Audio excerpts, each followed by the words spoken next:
Scotland Yard? You bet, Aunt Em. Hopefully they're investigating some really cool crime, like counterfeiting or maybe the daring theft of a jewel. Not quite, Jake, but it is rather a puzzling theft. Someone stole a trophy down at the Sherlock Holmes pub. Were there any witnesses? Oh yes, 3 in fact. Sounds pretty simple then, Aunt Em. What would Scotland Yard need us for? The stolen trophy was the All Britain Prevaricator's Cup, and the 3 witnesses are all world-class liars. They seem to be sending Inspector Blodgers quite round the bend. Can you nip down to the pub and help him out? You bet! We love those liars, Aunt Miranda. They totally crack us up with those whoppers they tell. Let's go!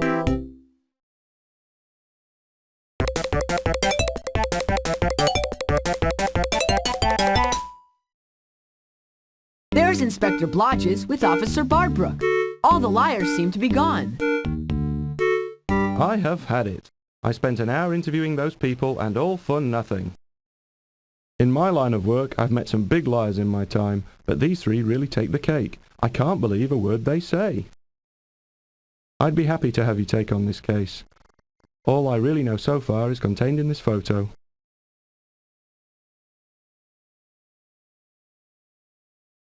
That photo shows that the 3 liars were here with the trophy about an hour ago. Then the trophy disappeared. That's all I know. Now I'm going to go home and have an aspirin. Right, team, listen up. Our 3 suspects are Tommy O'Leary, the Irish prevaricating wizard, Megan Jones, a top fabulist from England, and Welshman Lloyd Gregory, the reigning king of British liars. The 3 all have a busy day ahead of them. They are the stars of Liar's Day. Each one is making a public appearance to raise money for medical research on mental health. Tommy O'Leary is a guest auctioneer at Snoopy's today. Megan Jones is conducting tours at the Natural History Museum, and Lloyd Gregory is lecturing on history at Windsor Castle. Since you 2 are the detectives, why don't you go and interview these people? Pop back here and see me when you're done, and we'll compare notes. Oh dear. When I organized this benefit event, I had no idea it would turn criminal. Our 3 guests from the Prevaricators Club agreed not to say a single truthful thing today. But they never promised not to steal. I guess when people start to lie, it's not long before they begin to cheat and steal. Only Megan Jones, Tommy O'Leary, and Lloyd Gregory were present when our publicity photo was taken. Only one of them could have taken the trophy afterward. I personally suspect Megan Jones or Tommy O'Leary, ever since Lloyd Gregory beat them out in the All Britain Prevaricators contest. They've been looking for a chance to seize the trophy for themselves.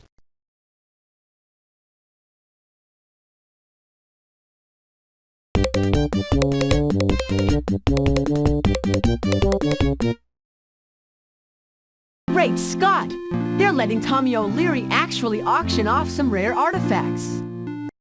And last we have this priceless treasure, the actual necklace worn by Cleopatra when she visited England with her mummy.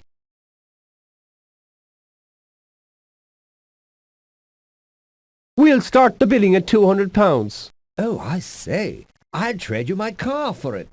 Ach, it must be mine! Give me the necklace, and I will give you my castle in Germany. Piffle, your castle is draughty, Count. And Toby, your car leaks oil. I have a chalet in Switzerland with its own private ocean beach. I offer that for Cleopatra's necklace. Very good, Lady Edna. Do I hear any other bid? Going once, going twice. Sold! And thank you, Tommy O'Leary, for running a completely roguish and fraudulent auction. Mr. O'Leary, we were wondering, can you tell us what really happened to the Prevaricator's trophy? I told you once already. You did? I don't think so. Lloyd Gregory has it, I said. He lives at the palace called Hampton Court, you know. And it looks splendid on his mantelpiece there. I congratulate him on it every time I come over to ride his elephants. Of course. I myself live in the Castle Tara. And all my trophies completely fill the top 2 floors. Trophies for what, Mr. O'Leary? Oh, tornado riding and moonwalking and Chinese chess, and having the greenest lawn in Ireland, and being the best transoceanic skier and such like. But most of my trophies have been won by my trained dinosaur, Kyle. Mr. O'Leary, do you really always tell lies? Now what kind of question is that ye be asking me? I've ne'er told a fib in me life. Congratulations, Lady Edna. That's a beautiful necklace you bought. But are you sure it's worth as much as a house in Switzerland? It might be a fake. Oh, dearie, I know it's a fake. All the items auctioned today were obvious, notorious fakes, and so were the bids. A chalet in Switzerland couldn't have an ocean beach because Switzerland doesn't border any ocean. I don't own any such place, you see. To attend the auction, we each made a small donation. It goes to a good cause, and then we're free to make up clever bids, and the most outrageous one wins the trinket. Bags of fun! Snootbees bought the artefacts in Covent Garden. None of them cost more than £1. Then Tommy O'Leary auctioned them off, and the way he described them, you'd think they were the crown jewels. The man's diabolical.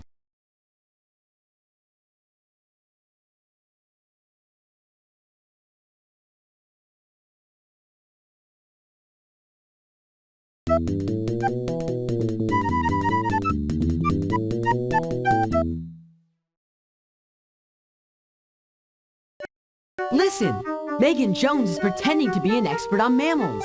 And that's how the rhinoceros lost its hump. Now, this animal here, with the tusks and the trunk, many of you mistakenly think this is an elephant. It is actually much too big to be an elephant. Elephants rarely get larger than 6 inches tall. This is a Cephalopolis, a sea-dwelling creature from the African Ocean. You can tell because it uses its trunk as a snorkel. If that's a whatchamacallit, Miss Jones, then why does it have such big tusks? Those tusk-like horns on the front are actually anchors. When the Cephalopolis wants to sleep, it rams its anchors into the seafloor to keep from floating around while it sleeps on the seabed. Thank you so much for the special tour, Miss Jones. Your utter and complete fabrications about mammals have been hilarious.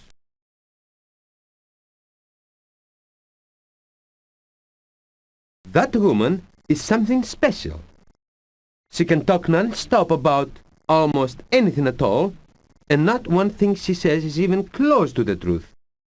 I hope you realize that this animal is indeed an African elephant, which lives on the land and which grows quite as large as the one you see here. In fact, it is the largest land animal living today. Ms. Jones, we were wondering if you would answer some questions about the Prevaricator's trophy. It seems it's been stolen. No, it hasn't. It hasn't? Then where is it? I have it, you see. When no one was looking, I grabbed it and stuffed it into my false leg. I need it for ballast. Now I must go. My Zeppelin is waiting outside. Toodaloo. Well, that was simple, wasn't it? We have a confession from the culprit. Or do we?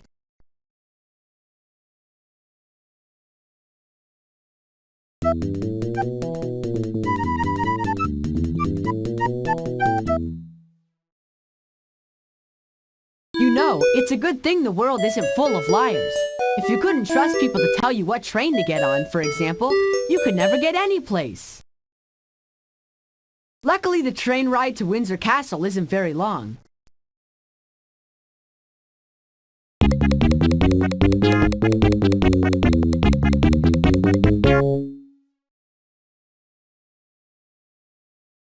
Here we are in the Grand Vestibule. And look, Lloyd Gregory is giving a lecture about British history. We can just catch the end of it. When London was built by the Victorians in 1870 BC, the Thames River did not flow through the town, it flowed through Stonehenge. But when King Henry IX ordered the London Bridge built, they needed a river to flow under it. The Royal Engineers constructed a wall to divert the Thames to run beneath the London Bridge. The chief engineer was named Adrian Mole, so they named it Adrian's Wall. So, Mr. Gregory, are you saying that today the Thames River flows under London Bridge? Yes, of course. Except, of course, it flows in the opposite way. Well, I never have heard such a long and impressive series of misstatements in all my life. Thank you, Mr. Gregory. Oh, children, you should have come earlier. Mr. Gregory explained all about the history of Windsor Castle. It was quite amusing.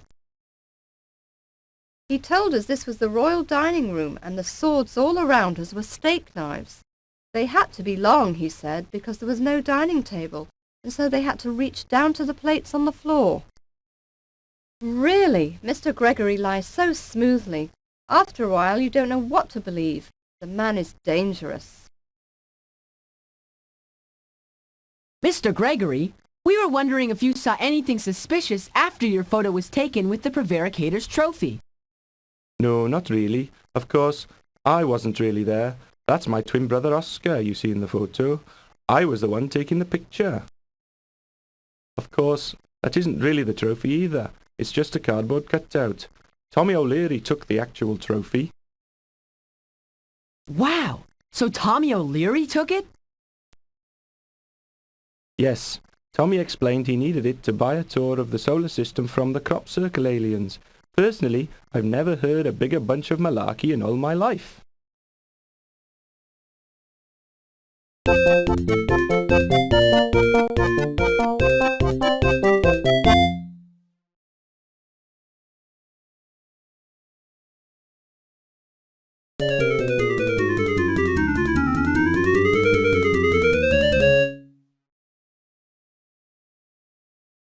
There you are. While you were gone, I called in an expert to help us. Do you remember Angus MacPeel? Of course! The champion fib teller of Scotland. Don't tell me any lies today, Angus, please. We've heard enough already. Don't you fret, Jake. I'm not a liar today. You must understand, in the Prevaricators Club we don't lie all the time. Only during special times. Megan, Tommy and Gregory, now don't you believe a word they say. For Liars' Day, Mr. Page made them promise to tell nothing but lies, and they'll keep their word. Everything they say today will be a lie. Everything. But Angus, I think I caught one of them telling the truth. Lord Gregory was asked if the Thames River flows under London Bridge, and he said yes. Aha, but he is right. I mean wrong. Years ago, London Bridge was sold. It was torn down and shipped stone by stone to America, to Lake Havasu City, Arizona. You probably thought Tower Bridge was London Bridge. A common mistake. You know, laddie, I should explain about the Prevaricators Club. We're here to have fun, yes, but also to make a point. The point is, lying is bad. When someone lies, he or she destroys the trust that holds us all together. Every day we rely on people to let us know what is really true and what they really feel. If they lie these things, they let us down. It's easy to lie. Sometimes it seems like the easiest thing in the world. What's hard is to repair the damage that even a little lie can do. At the Prevaricators Club we have a sacred pledge. At certain times we tell lies, and the more incredible the better. But at all other times we try to tell the truth. While you were gone, I talked to 2 barkeeps here at the Sherlock Holmes pub. They tell me 5 people in all had access to the trophy in the back room. In addition to the 3 prevaricators, there was a photographer named Brian Wynn. He took the photo that Inspector Blodgers had. He must have been at the crime scene. That's pretty obvious. Not only was he there, but the barkeep said he had big bags of equipment that he hauled in and out.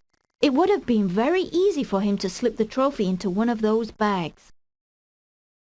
The 5th possible suspect is Robert Page, the organizer of the charity event. He was the one who discovered the trophy was missing. Obviously, he could have nicked it at that time. We should probably investigate these suspects. Robert Page went back to the Phaeton Club. The photographer said he was on his way to Parliament. But when I went round there, he was gone. You might check that out. Now, what did you find out from the Prevaricators? Anything at all? Not much, Officer Barbrook. They all lied through their teeth. Tommy and Lloyd accused each other. Megan Jones said she took the trophy herself. I'm not sure that proves anything.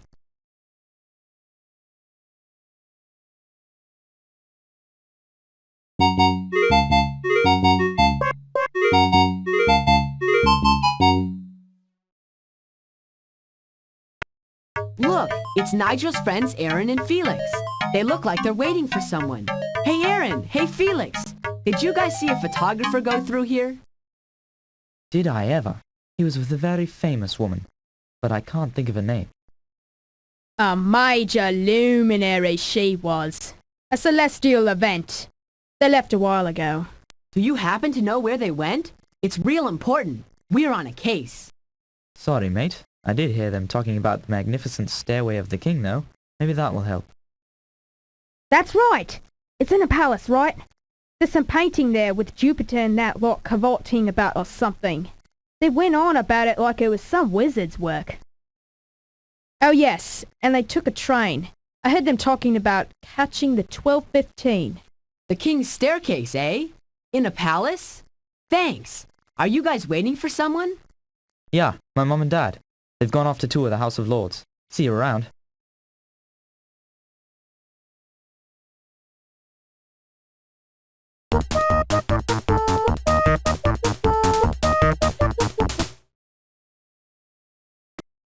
I don't see Robert Page around. Maybe Colonel Sweeney can tell us where he went. Yes, I came up from Torbay for Liar's Day. Smashing fun. Wouldn't miss it for the world. Now, what's all this about Mr. Page? We heard he came back here. We had some questions to ask him. Well, you're too late. He did come in with his suitcase, but then he left straight away. He seemed quite jolly. Must be going on holiday. I must say it was nice to see him in good spirits. He's a member of the Prevaricators Club, of course, and when he didn't win the trophy, he seemed quite upset.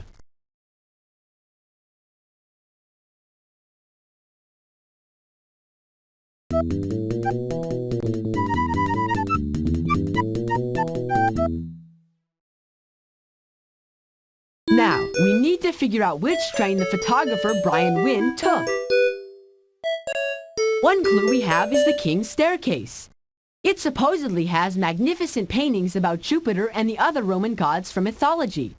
Do you remember visiting a palace like that? The other clue we have is catch the 12:15 train. That number could mean either the time of day or the train number. Let's look at our train schedule. To get to a magnificent palace, did the photographer catch a train numbered 12:15, or did he catch a train that left at 12:15? Look at our train schedule and see what you think. That's it! We'll grab the next train out to Hampton Court.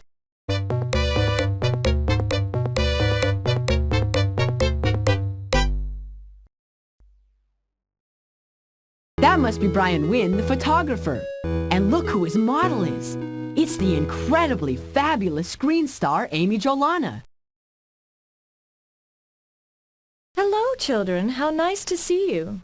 Great to see you, Miss Jolana. I thought your latest film, Mystery House, was a smash. I loved it when your character figured out where the trapdoor was just in time. Well, thank you. Now, what are you up to today, Jake? Out sightseeing? Actually, we're on an investigation. We're trying to track down the person who stole a valuable trophy from the Sherlock Holmes pub. And Mr. Wynn is on our list of suspects. Really? Well, Miriam and I picked up Mr. Wynn at the pub just after he was done photographing there. And we've been with him ever since. If it's not in his bags, I don't think he could have stolen whatever trophy it is you're talking about. It's the Prevaricator's trophy, Amy. It's given to the person in Great Britain who can tell the wildest and most fantastic lies. Well, children, I've met a few people in Hollywood who could probably win that trophy no sweat. Now, I've got to get back to work. Goodbye. Goodbye. Right, I'm out of film. Take a breather, Amy. And what can I do for you two? Mr. Wynn, the Prevaricator's trophy has disappeared. Do you have any information about it? Hey, what's all this? You think I nicked that trophy? What would I need that old thingamabob for, eh? You want proof? Right, I'll give you proof. Talk to my assistant. Look through my bags. But don't bother me. Here, let me... Right, I'm out of film. Mr. Wynn, the Prevaricator's trophy has disappeared. Do you have any information about it? Hey, what's all this? You think I nicked that trophy? What would I need that old thingamabob for, eh? I'm not a liar. You want proof? Right, I'll give you proof. Talk to my assistant. Look through my bags. But don't bother me. I'm busy. Here, let me help you. Don't mind Mr. Wynn. He's just a bit touchy when he's busy on a shoot.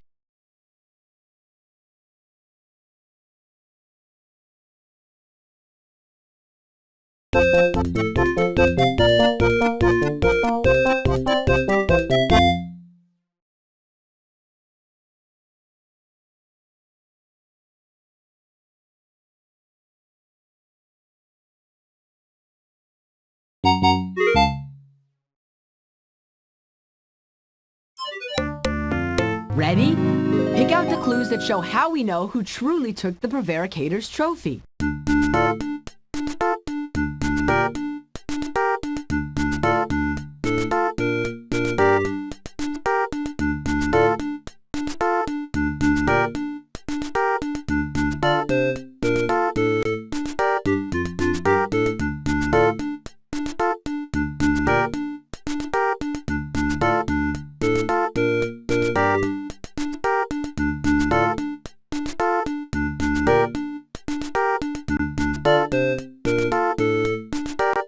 Good.